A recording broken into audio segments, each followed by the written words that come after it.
Hello दोस्तों, my name is Sumant और आज हम लोग डिस्कस करेंगे इकोनॉमिक्स के वो क्वेश्चन जो यूपीएससी प्रीलिम्स के एग्ज़ाम 2007 और 2008 में आए थे।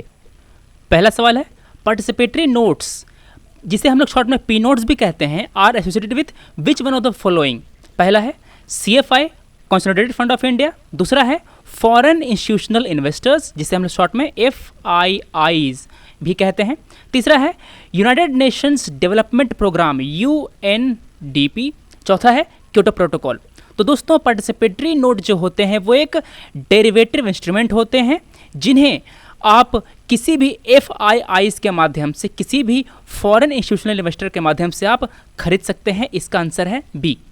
हम लोग इस क्वेश्चन के जरिए देखेंगे कि आखिर FII क्या होते हैं, पी नोट्स क्या होते हैं और अन्य चीज़ें। तो दोस्तों देखिए, सबसे पहले देखते हैं कि आखिर फॉरेन इंस्टीट्यूशनल इन्वेस्टर्स होते कौन हैं, ये क्या होते हैं।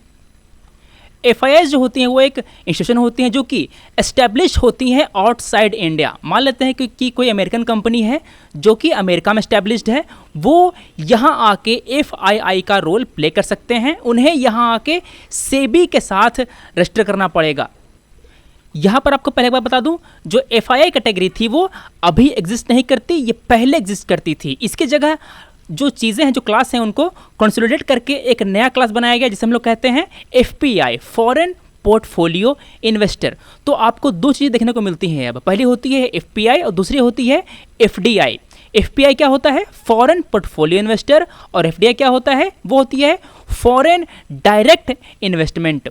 ये जो नया जो क्लास बना है FPI वाला, वो किससे बना है, इसमें तीन को, FIIs को, सब अकाउंट्स को और क्वालिफाइड फॉरेन इन्वेस्टर्स, तीनों को मिला करके, तीनों को मर्ज करके ये नया क्लास बनाया गया है। दोस्तों, भारत में अगर किसी भी FII को काम करना है, मतलब किसी भी FPI को हमारे यहाँ का काम करना है, तो उसको सेबी के पास जा करके अपने आप को रजिस्टर करना पड़ेगा।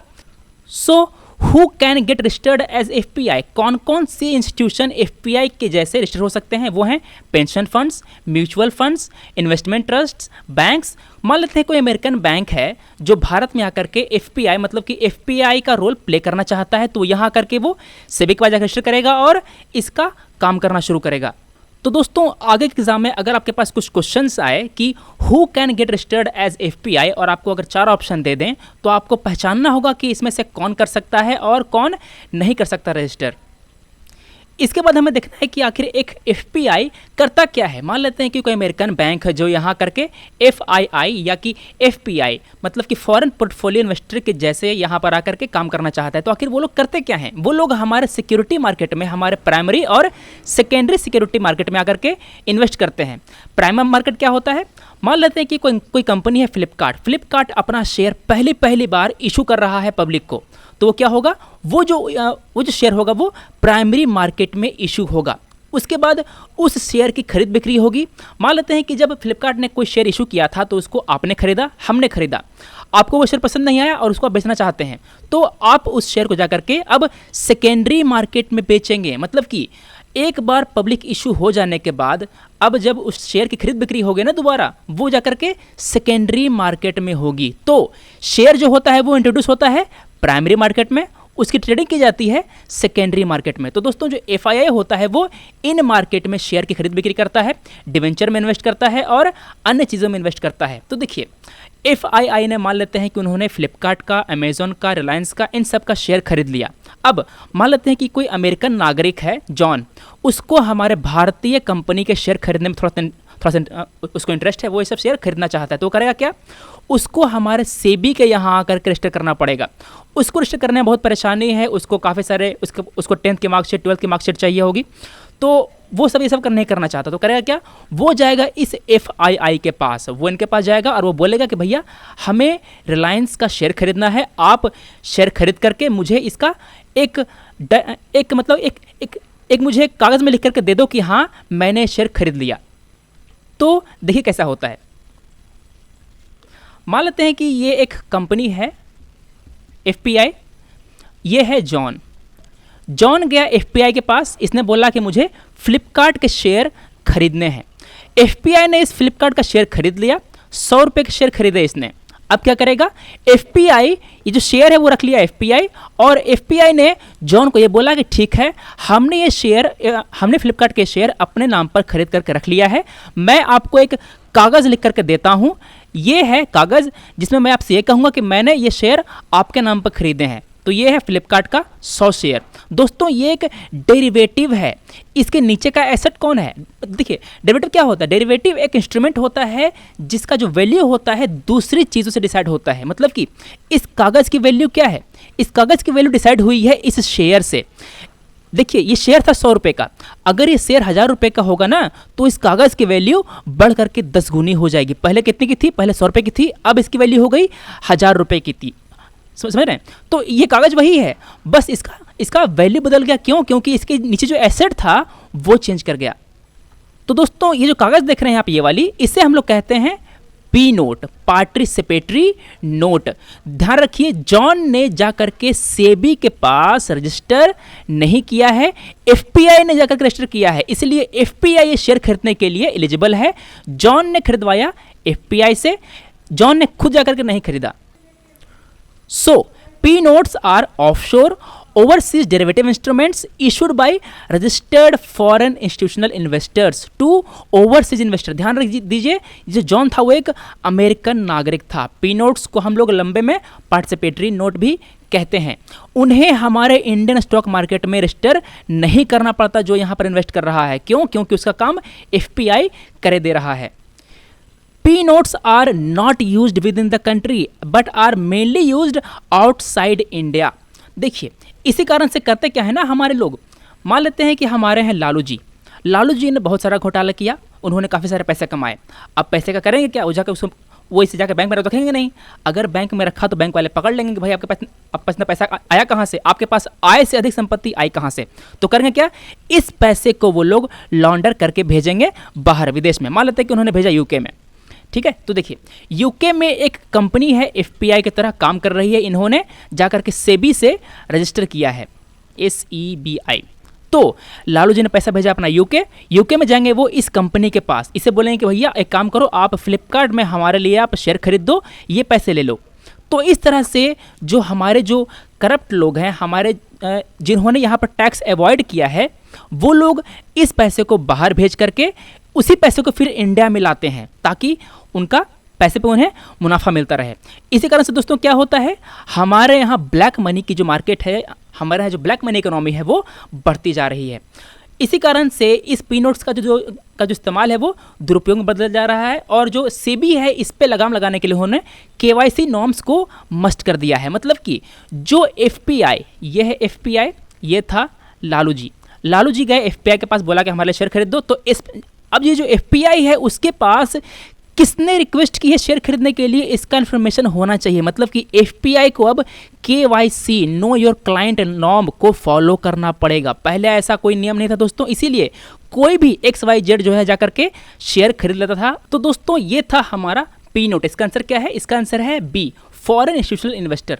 अब आपको बताना है दोस्तों कि हमारा जो टेलीकॉम सेक्टर है उसका रेगुलेटर कौन है, try, IDBI, ministry of communication and information technology, या DETI, department of electronics and information technology. आपको बताना है कि टेलीकॉम सेक्टर का रेगुलेटर कौन है। ये हाल में ही न्यूज़ में था, इसलिए मैंने आपसे ये सवाल पूछा है। दूसरा क्वेश्चन, हमारे यहाँ इंडिया में जो मनी मार्केट है उसका रेगुलेटर कौन है, सेबी, RBI, IDBI या ED, इन्फॉर्मेशन डायरेक्टरेट, कौन है दोस्तों, आपको बताना है। तीसरा, कैपिटल मार्केट का रेगुलेटर हमारे यहाँ कौन है, जहाँ शेयर की खरीद बिक्री होती है, जहाँ बॉन्ड की खरीद बिक्री होती है, उसका मार्केट का रेगुलेटर कौन है, सेबी, RBI, IDBI, IBRD। आप बताइए। हमारा जो इंश्योरेंस सेक्टर है उसका रेगुलेटर कौन है, इस पे क्वेश्चन आ सकता है दोस्तों, हाल में ही न्यूज़ में था। सेबी, IBRD, IRDA या PFRD है। आपको नहीं पता, आप गूगल सर्च कर सकते हैं, कोई इशू नहीं है, आपको चीज़ें याद रहेंगी। हम लोग देखते हैं अगला सवाल। Which one of the following is correct sequence in the decreasing order of the contribution of different sector to the हमारा GDP जो है इंडिया का उसमें। तो आपको बताना है कि हमारे इंडिया के GDP में जो सेक्टर का जो कंट्रीब्यूशन है वो आपको डिक्रीजिंग ऑर्डर में बताना है। मतलब सबसे ज़्यादा किसका है, उसके बाद किसका है, फिर उसके बाद किसका है। तो दोस्तों देखिए हमारे यहाँ पहले हाल था ये है साल 1950-51। यहाँ पर देखिए ये है हमारा 3 सेक्टर है हमारे, ये एग्रीकल्चर, इंडस्ट्री, सर्विस। यह सर्विस सेक्टर। देखिए ये पहले आता था बीच में, अब क्या होगा कि अब आते आते ये सबसे ज़्यादा कंट्रीब्यूशन हो गया इसका। हमारी जीडीपी में सबसे ज़्यादा कंट्रीब्यूशन हमारे सर्विस सेक्टर का होता है। तो पहले क्या होना चाहिए, सबसे पहले होना चाहिए सर्विस सेक्टर, इसके बाद कोई दो होना चाहिए। तो देखिए हमने काटा सी, फिर काटा हमने डी। अब देखिए सर्विस सेक्टर के बाद जो हमारा जो इंडस्ट्री है उसका ज़्यादा है। देखिए यहाँ पर ये देखिए ये जा रहा है यहाँ पर, इसका यहाँ हमारे यहाँ ज़्यादा कंट्रीब्यूशन है हमारे कल्चर सेक्टर। तो सही, तो पहले सर्विस सेक्टर आया, उसके बाद आया हमारा इंडस्ट्री, उसके बाद आया एग्रीकल्चर। सर्विस, इंडस्ट्री, एग्रीकल्चर, कौन सा मैच किया दोस्तों, ये मैच किया, सर्विस, इंडस्ट्री, एग्रीकल्चर, ए मैच किया हमारा। ध्यान दीजिए यहाँ पर डिक्रीजिंग ऑर्डर पूछ रहा है। अगर पूछता इंक्रीजिंग ऑर्डर तो क्या बताते, पहले मैं बोलता एग्रीकल्चर, फिर बोलता इंडस्ट्री, फिर बोलता सर्विस। तो ये है हमारे जो इंडियन इकोनॉमी है उसमें 3 सेक्टर में बांटा गया है ऑफिशियली। कौन कौन सा, एग्रीकल्चर एंड एलाइड। ध्यान दीजिए केवल एग्रीकल्चर नहीं है, एग्रीकल्चर एंड एलाइड है, फिर है इंडस्ट्री, तीसरा है सर्विस। एग्रीकल्चर के अंदर क्या आता है दोस्तों, एग्रीकल्चर सेक्टर के अंदर आता है एग्रीकल्चर, फॉरेस्ट्री, लॉगिंग, जो लकड़ी होते हैं ना बड़े बड़े, जो प्लांटेशन की जाती है लकड़ी की, वो, fishing and related activities. Industry के अंदर आता है माइनिंग, क्वेरिंग। ध्यान दीजिए दोस्तों जो माइनिंग है वो प्राइमरी एक्टिविटी है, मगर इसको हम लोग इंडस्ट्री के अंतर्गत रखते हैं, इसे हम लोग एग्रीकल्चर के अंतर्गत नहीं रखते, मगर ये है क्या, ये है primary activity. Mining, manufacturing, electricity, gas, water supply, construction. हाँ बता दूं आपको कि जो प्राइमरी है, सेकेंडरी है, टर्शरी है, क्वाटरनरी है, ये सारी जो हमारी जो सर्विसेज हैं, हमारे जो सेक्टर्स हैं, प्राइमरी सर्विस कौन सा है, प्राइवेट सेक्टर कौन सा है, ये सब चीज़ें मैंने आपको पहले वीडियो में मैंने आपको एक्सप्लेन कर दी हैं। अब अगर आपने वीडियो नहीं देखा तो आप जाकर देख सकते हैं, नीचे प्लेलिस्ट आपका पड़ा हुआ है। अगला है हमारा सर्विस सेक्टर। इसमें क्या क्या आता है दोस्तों, trade, hotel, transport, communication services, finance, real estate. ध्यान दीजिए दोस्तों जो रियल एस्टेट है वो आता है सर्विस के अंतर्गत। ध्यान दीजिए ये आपको कभी कभी लगेगा कि ये मैन्युफैक्चरिंग के अंदर आता है, क्योंकि हमें इसमें जो घर है वो सब बनाते हैं, मैन्युफैक्चर करते हैं वगैरह। तो ध्यान दीजिएगा ये सर्विस सेक्टर के अंतर्गत आता है, मैन्युफैक्चरिंग में नहीं आता। पब्लिक एडमिनिस्ट्रेशन जो है, डिफेंस है, डिफेंस ये सर्विस सेक्टर के अंदर आता है। सो अगर आप देखते हैं डाटा तो आपको क्या देखा दोस्तों, आप देखते हैं कि जो सर्विस सेक्टर है वो हमारे यहाँ सबसे लार्जेस्ट सेक्टर है। हमारा जितना भी जो इंडिया का जो जीवी है, ग्रॉस वैल्यू एडिशन जो है उसका 53.66% कंट्रीब्यूशन इसका है। जो इंडस्ट्री उसका कितना है दोस्तों, इंडस्ट्री का है 29.02% और एग्रीकल्चर और जो एलाइड एक्टिविटी है उसका है 17.32। हमारा जो जीडीपी है उसमें कंट्रीब्यूशन कितना है दोस्तों, हमारे जीडीपी में है जो खेती बाड़ी उसका है 17.9%, इंडस्ट्री का है 24.2% और सर्विस का है 57.9%, जो कि सबसे ज़्यादा है बाकी तीनों इंडस्ट्री में। अब देखिए इंडिया पूरी दुनिया में सेकेंड लार्जेस्ट प्रोड्यूसर है एग्रीकल्चर प्रोडक्ट का। और जो अगर आप देखें इंडस्ट्री सेक्टर को तो हमारा जो इंडस्ट्री सेक्टर है वो वर्ल्ड में 12th रैंक पे आता है। हमारा जो सर्विस सेक्टर है वो वर्ल्ड में 11th रैंक पर आता है दोस्तों। अभी फिलहाल में हमारा जो ग्रोथ रेट चल रहा है 16-17 में वो कितना है 7.11%। यह है हमारी जीडीपी का ग्रोथ रेट। इसके बाद हमने अगर कोई दोस्त हमारे जो अगर कोई आप आरबीआई ग्रेड बी की तैयारी कर रहे हैं तो मैंने यहाँ पर आपको टेबल दे दी है, इसको आप ध्यान से देख लीजिए दोस्तों। आरबीआई ग्रेड बी में जो फैक्ट होते हैं वो काफ़ी पूछे जाते हैं, तो आप इनको ध्यान रखना है।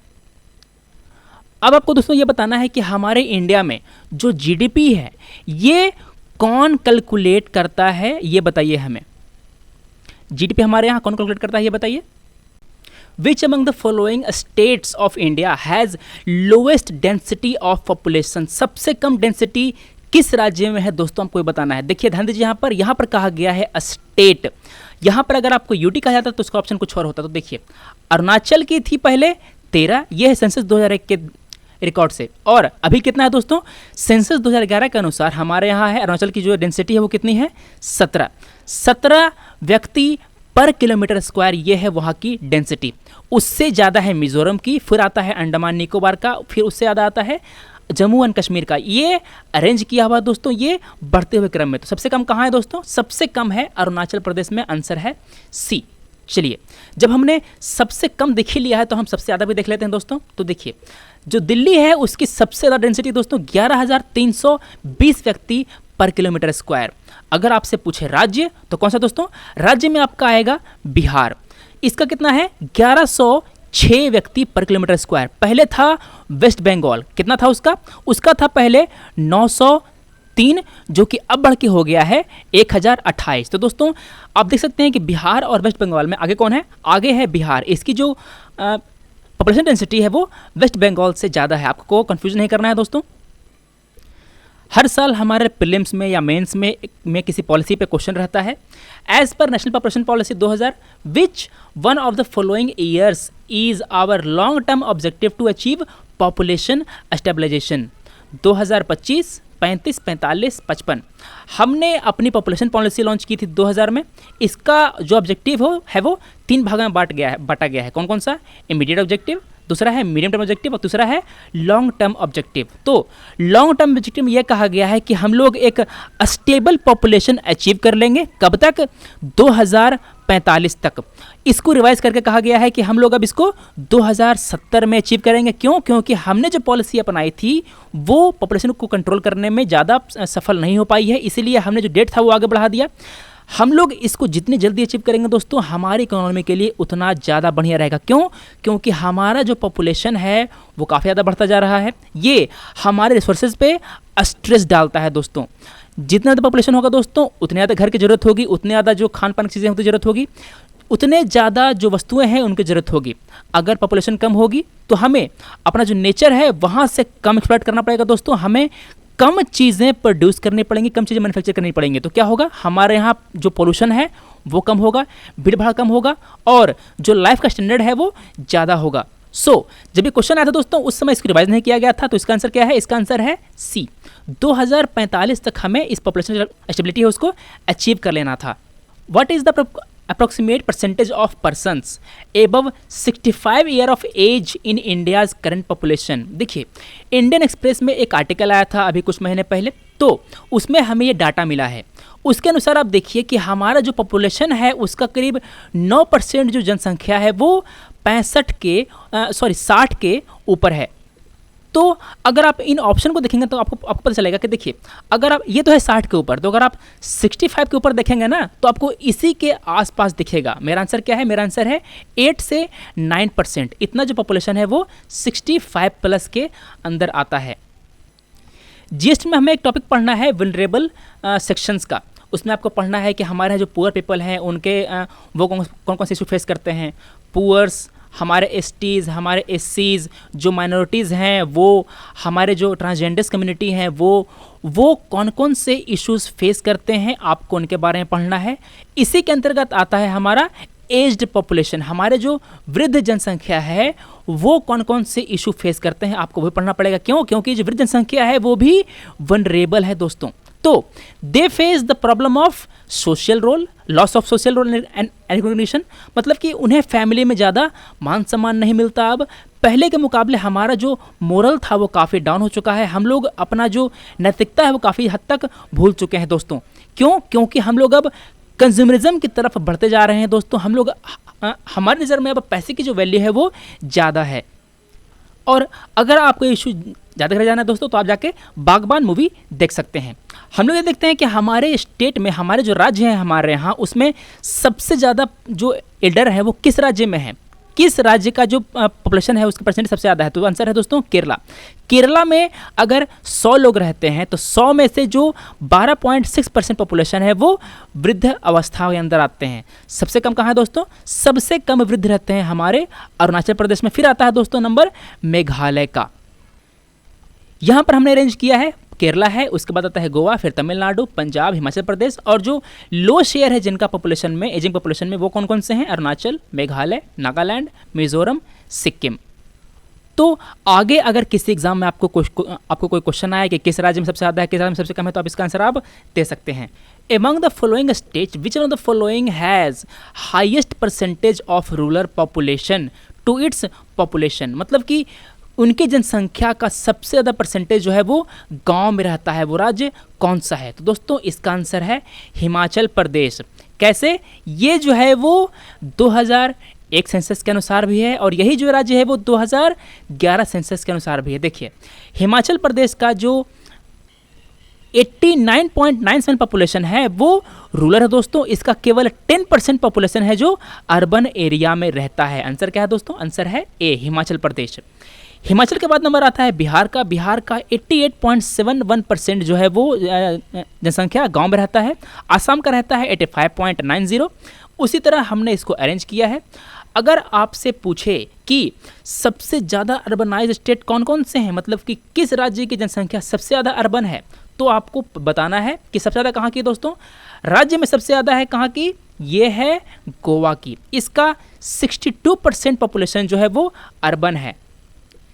दिल्ली का है 97.50% पॉपुलेशन अर्बन है। चंडीगढ़ का 97.25, केवल 25% से कम है दोस्तों दोनों से। लक्षद्वीप का कितना है 78.07, दमन द्वीप का 75.17, मिजोरम फिर आता है नंबर इसे 52.11, तमिलनाडु 48.40। सोचिए कहाँ 48%, मतलब कहाँ करीब करीब 50, और कहाँ बिहार का था 10 पॉइंट समथिंग। देखिए बिहार कितना है, बिहार का है यहाँ पे, बिहार का है 11.29% अर्बन है। तो दोस्तों कितना ज़्यादा, 5 गुना अर्बन है हमारा तमिलनाडु बिहार से। अगला सवाल, which among the following one has minimum population on the basis of census 2001। किस राज्य की जनसंख्या सबसे, देखिए यहाँ पर राज्य नहीं कह रहा, यहाँ पर सीधा सीधा कह रहा है विच वन। आपसे कोई यूटी नहीं पूछ रहा है, आपसे कोई स्टेट नहीं पूछ रहा, सीधा आपसे उसने कहा कि कौन सा, विच वन। चंडीगढ़, मिजोरम, पांडिचेरी, सिक्किम, किसकी जनसंख्या सबसे कम है दोस्तों। तो देखिए यहाँ पर जो लक्षद्वीप है उसकी जनसंख्या कितनी है, ये सबसे कम है, केवल 64,473। दमनदीव कितनी है दोस्तों, दमनदीव की है 2,43,247। दादर नगर हवेली 3,43,709। अंडमान निकोबार 3,80,581। सिक्किम का इसके बाद नंबर आता है 6,10,577। ये जो चारों जो एरिया है वो हमारे ऑप्शन में नहीं है।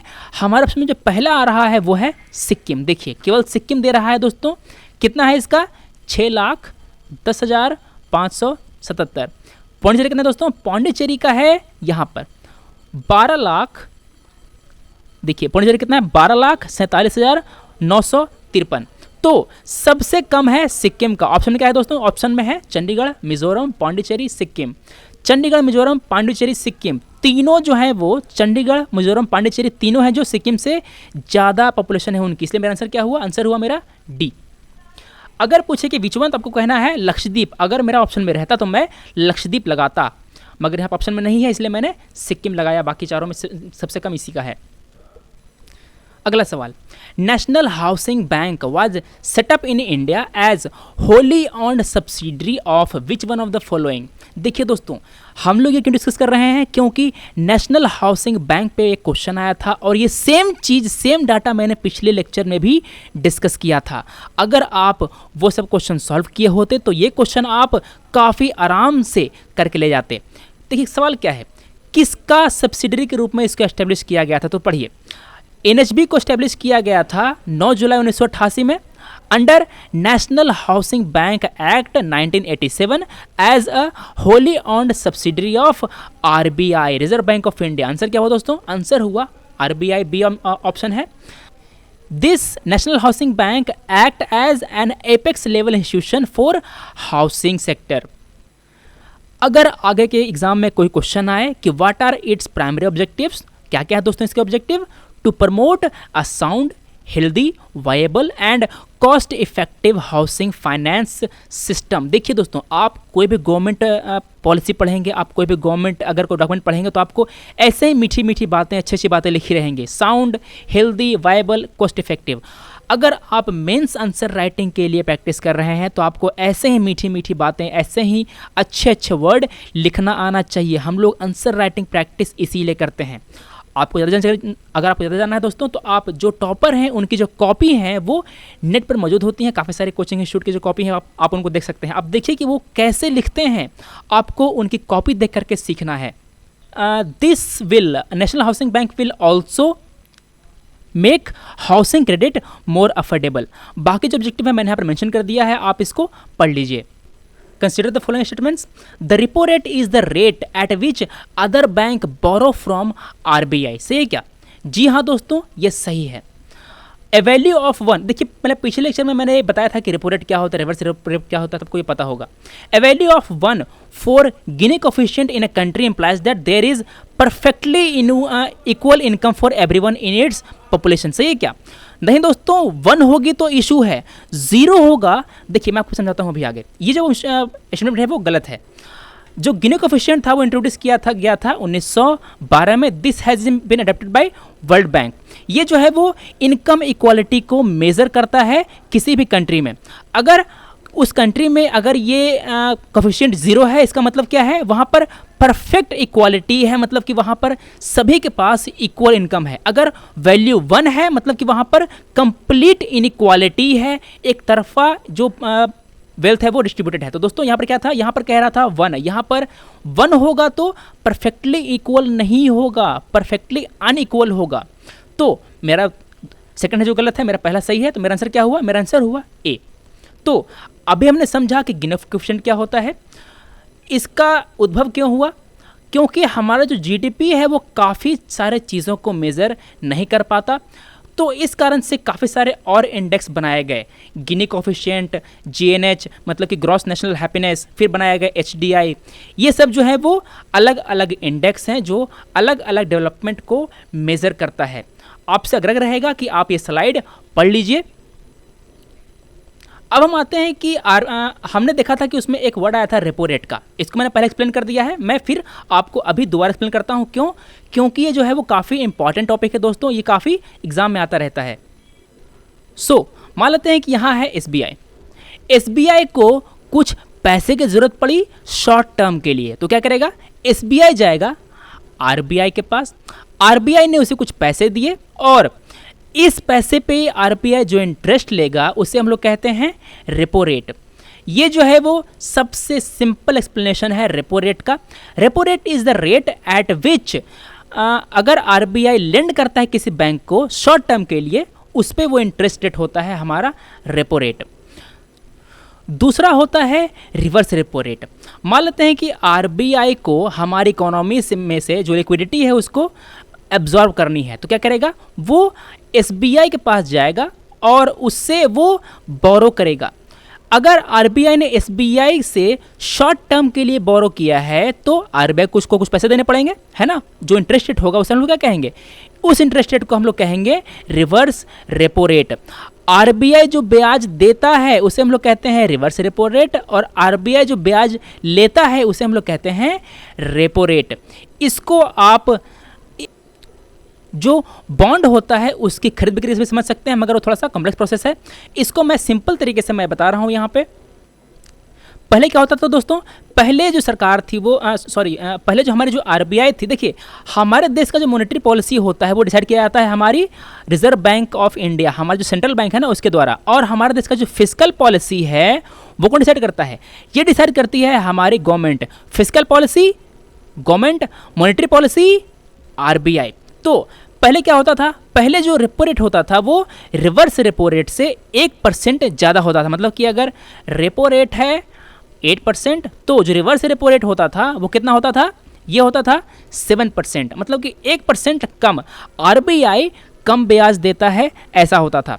तो अब क्या हुआ कि ये जो डिफरेंस था वो 1% से कम करके काफ़ी रैशनलाइज किया गया है। देखिए अभी जो एसएलआर है वो है 20.50%, रेपो रेट है 6.25%, रिवर्स रेपो रेट कितना है 5.75%। मतलब कि दोनों के बीच में, रिवर्स रेपो रेट और रेपो रेट के बीच में जो है वो केवल 0.5% का ही अंतर है। पहले 1% का अंतर होता था। हमारा जो एमएसएफ है वो कितना है दोस्तों? 6.5%। तो दोस्तों आज हमने डिस्कस किया प्रीलिम्स के वो क्वेश्चन जो कि 2007 और 2008 में आए थे। आपको लेक्चर कैसा लगा आप हमें बताइए, और आपसे उम्मीद है कि आपने उन क्वेश्चन के जवाब हमें दिए होंगे कमेंट सेक्शन में। हम लोग मिलते हैं अगले वीडियो में। Thanks for watching, take care.